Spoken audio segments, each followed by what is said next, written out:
हैं राजाज। कौन? राजाज। तो ये राजाज जो है ये performed rituals together. Rituals together, याद रखना, ठीक है। और इसी तरह से ये जो है असेंबलीज में ये एक दूसरे के साथ मिलते थे और वहाँ पे उन असेंबलीज में ये डिसाइड करते थे कि हमें करना क्या है और कैसे करना है, what to do and how to do, ठीक है। जो भी इनके अंडर एरिया होता था तो उस एरिया के मुतालिक जो डिसीजन लेते थे वो यही कौन, ये राजाज लेते थे।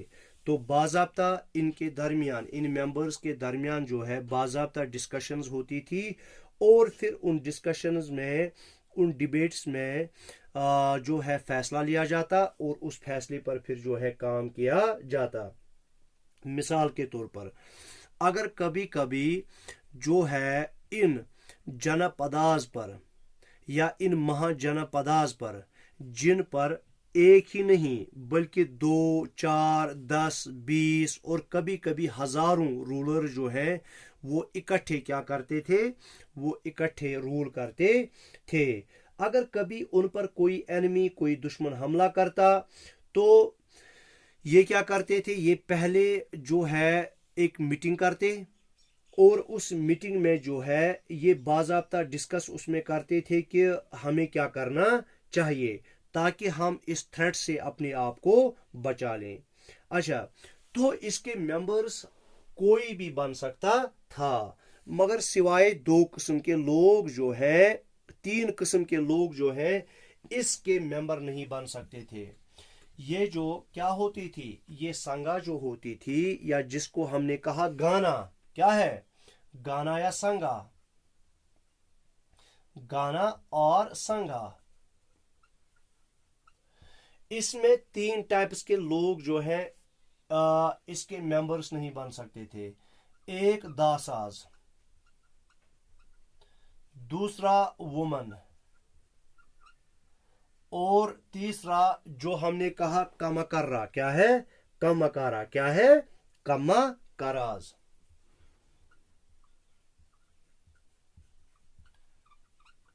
ये कामाकराज कौन होते थे, ये कामाकराज होते थे landless labourers, landless agricultural labourers.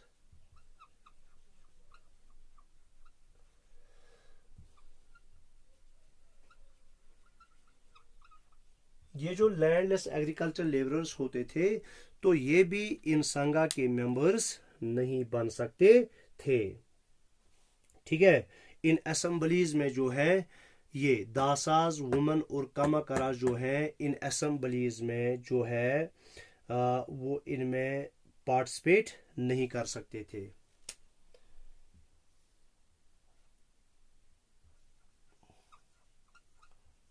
couldn't participate,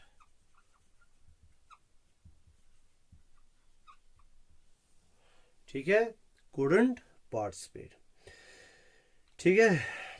अच्छा, इसके बाद जब हम चैप्टर 6 में पढ़ेंगे उसमें हम बुद्धा और महावीरा के बारे में पढ़ेंगे जिन्होंने 2 रिलीजन्स की बुनियाद रखी। एक का नाम था बुद्धिज़्म और दूसरे का नाम है जैनिज़्म, ठीक है।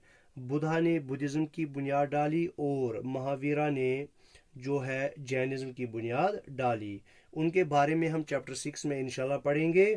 तो ये जो बुद्धा है या महावीरा है इनका ताल्लुक किसके साथ था, गानाज या संगा के साथ। किसके साथ, गानाज या संगा के साथ। तो इस तरह से हमारा ये चैप्टर जो है आज का जो है कंप्लीट हो गया। तो अगर इसमें किसी को कोई क्वेरी रही हो, कहीं पे कुछ समझ ना आया हो तो वो मुझे मेरे नंबर पर कॉल कर सकता है। वो नंबर जो है मैं इंशाल्लाह आपके व्हाट्सएप ग्रुप में शेयर करूँगा, उस पर वो कॉल कर सकते हैं या व्हाट्सएप कर सकते हैं, अपनी क्वेरी मुझे पूछ सकते हैं। तो मैं इंशाल्लाह उस क्वेरी को जवाब देने की कोशिश करूँगा। तो इस तरह से हमारी आज की क्लास ख़त्म होती है। तो कल हम इंशाल्लाह इसके क्वेश्चंस करेंगे। तो तब तक के लिए अल्लाह हाफिज़, good bye and take care.